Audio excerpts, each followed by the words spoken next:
Alright, it's Flight School TV, and we here with PerryCo Shoes, and our guest today is Brittney, and so I wanna start off with getting your name and the name of your company. Make sure we got that part right. Right. My name is Brittney Perry, so I'm the founder of PerryCo Shoes. And the name PerryCo comes from your last name, I'm assuming. Yep, so that's my last name. I was trying to figure out like what to name the shoe, so I was thinking BP, my initials, but obviously BP, gas station, Yeah. so I couldn't do that, but I just wanted to include the name Perry in the brand, so that's what I went with Perry Company, PerryCo Shoes. I mean, that's pretty cool that's the benefit of having your own, your own thing.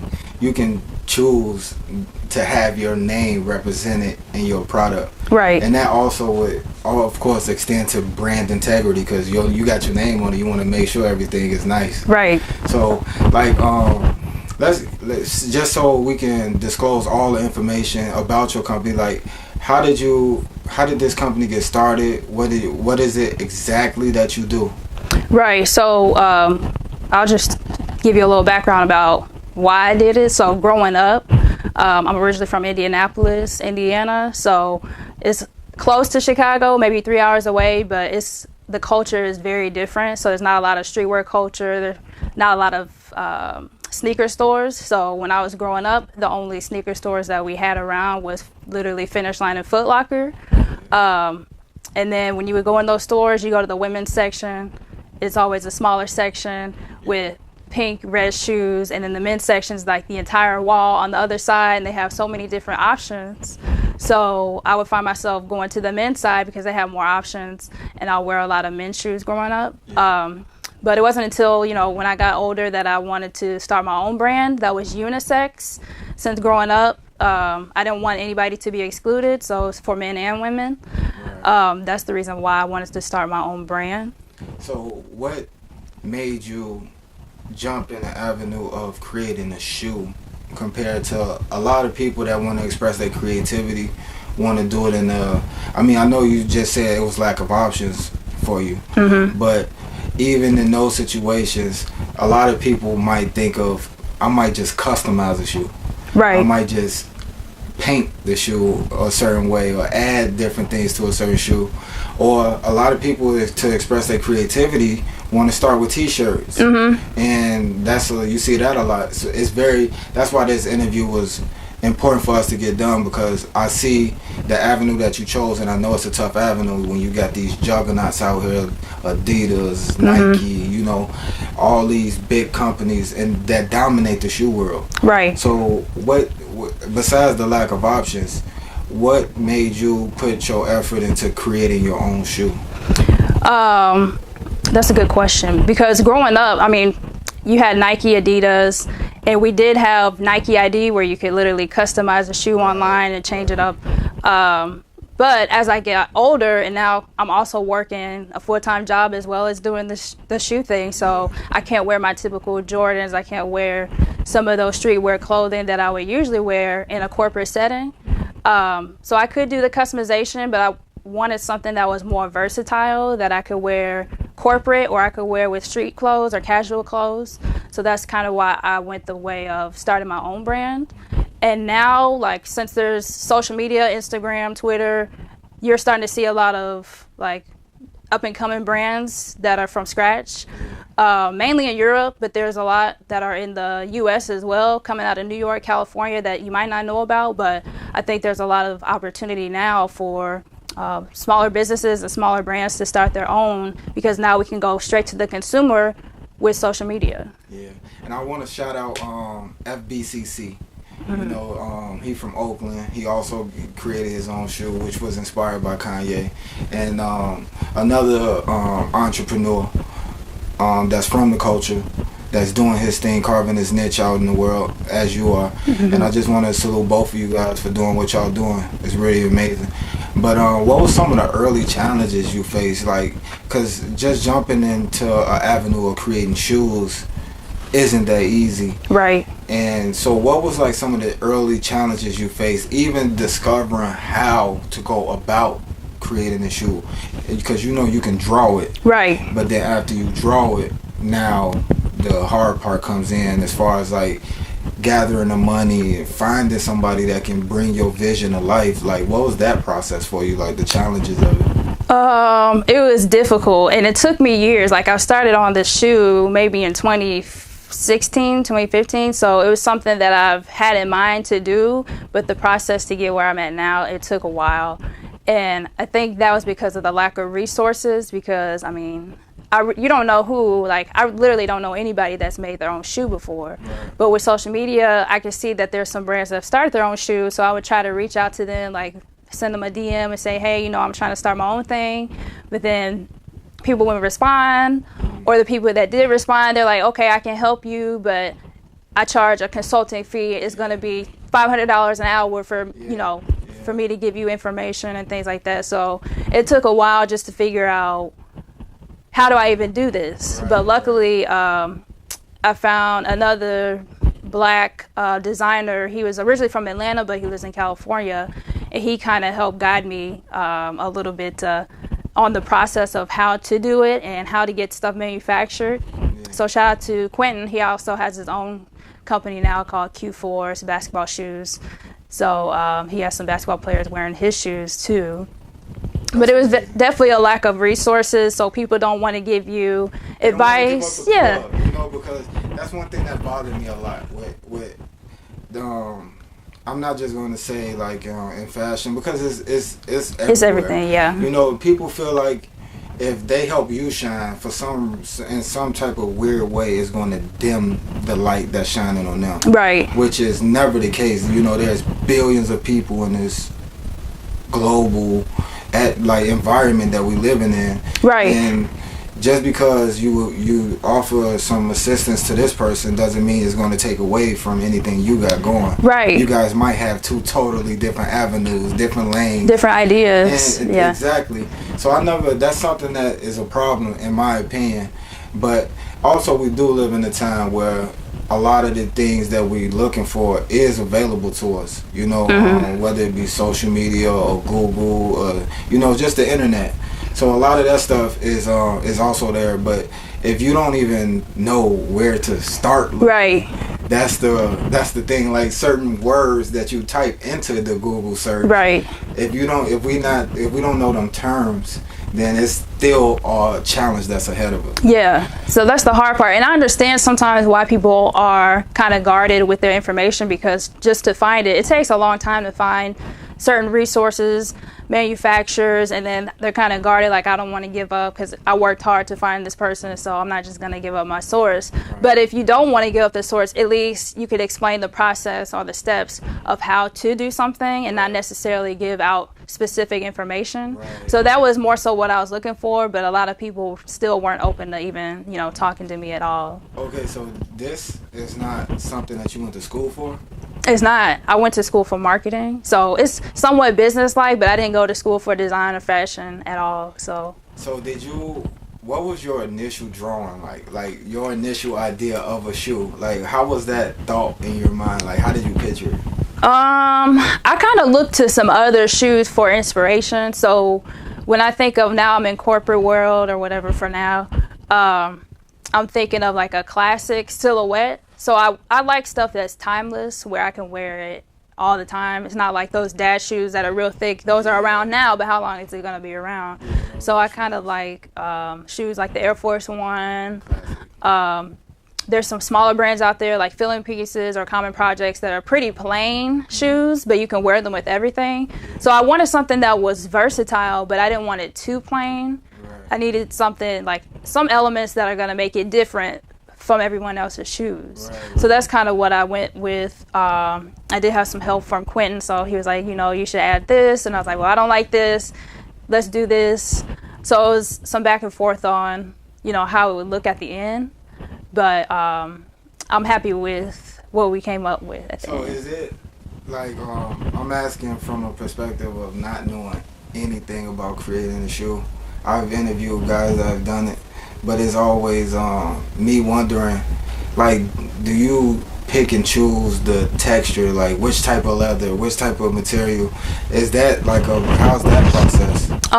So after you design the shoe, so you do all the measurements and everything, and you get the 3D technical design on a computer so that you can see what it would look like in all angles, so the front, back, the inside. But after that, then you have to figure out what materials that you want to use with the shoe.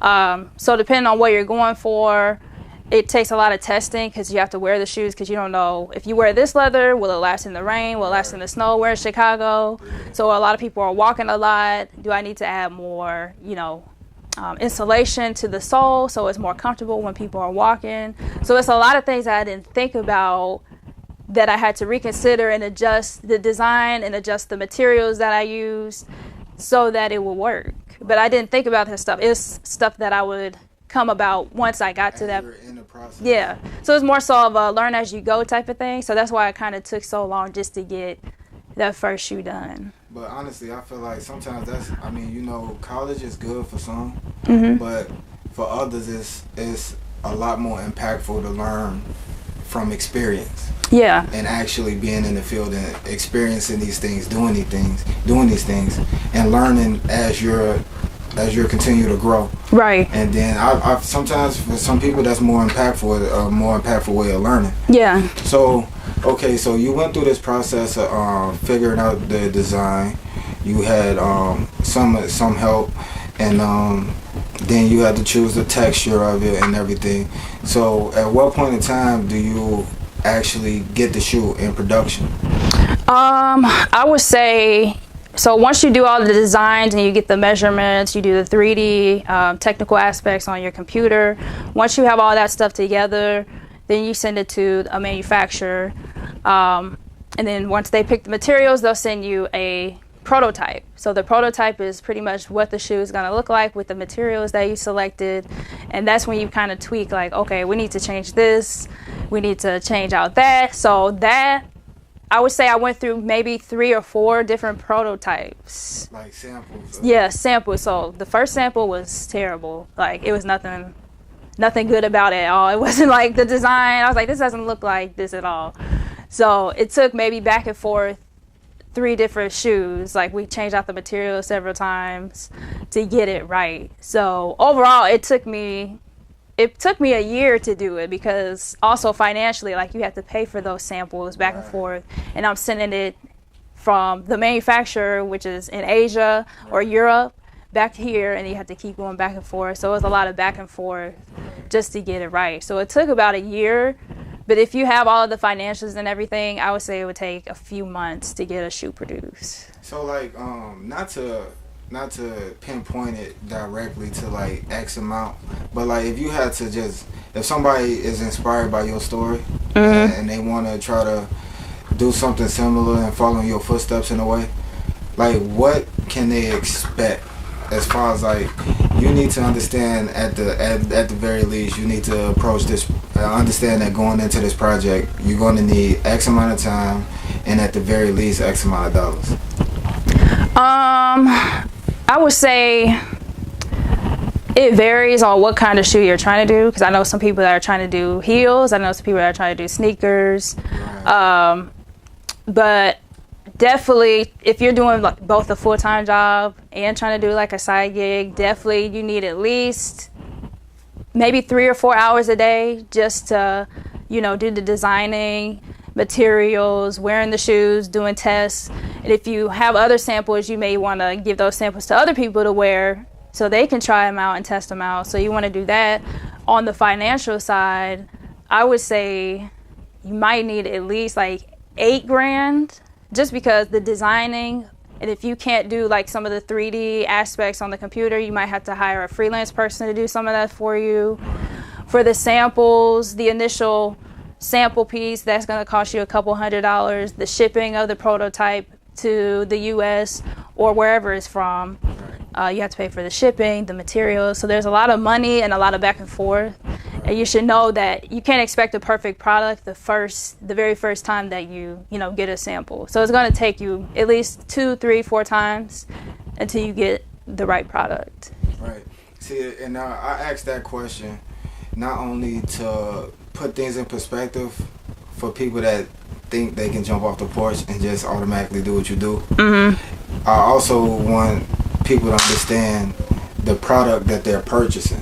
Right. What went into creating that. It was a lot of hours, a lot of money to get to where you are today. Right. And as you already stated, it's been years that you put into this company. So people need to recognize that, in my opinion. People need to understand that this is a product that you put time, effort, and love into to deliver it to the consumer. Right. And that's my following question. When you was designing your shoe, did you have a target consumer in mind, or was you just like, everybody can wear this? I didn't specifically have a target consumer in mind, but I did think about, like, I just thought about myself as a person, like, okay, I'm in corporate, but I'm also, you know, out with casual wear. I'm out with friends a lot. I want something that I can wear all the time. So I thought about myself, like, I want to produce things that I would wear to the public. But I did think about, like, once I produce a shoe, the target market and things like that. And now with more and more shoes, like Hypebeast type of shoes, the Yeezys, the Off-White shoes, now it's a little bit harder, you know, to find your place. But you just got to pretty much be passionate about what you're doing. And when you're passionate about what you're doing, you don't care what everybody else does, because eventually I feel like everything comes full circle. Like I said, with dad shoes are in now. But 5-10 years from now, are they still going to be in? Where? Well, even looking back, like 5 years from today, 5 years ago from today, was they even a relevant factor? Right. I mean, Air Force Ones were popping like in the 2000s, and then they kind of fell off, and now they're back again. But overall, but consistently, I think I know a lot of people that I can say honestly never stop wearing Air Force Ones. So Air Force Ones are just like consistent. You can wear with anything. They've always been around. So that's kind of where I was going for, like a shoe that's always around. You can wear it all the time. Just buy a new one, different colors. It's comfortable. So I always think of them like as my go-to of longevity and classic type of shoe. So when you that seemed like that's something that you want people to understand, is that your product can be worn in different aspects of people's life. Whether you're going out for that day or you have a corporate event that you got to attend and you can't wear all these Nikes. Nikes is associated with streetwear no matter which way. They got a lot of different shoes, but it's just automatically associated with streetwear. Right. So you had in your mind that you want to create something that people can wear at formal events as well as stepping up. Yep. That's exactly right. That's pretty cool.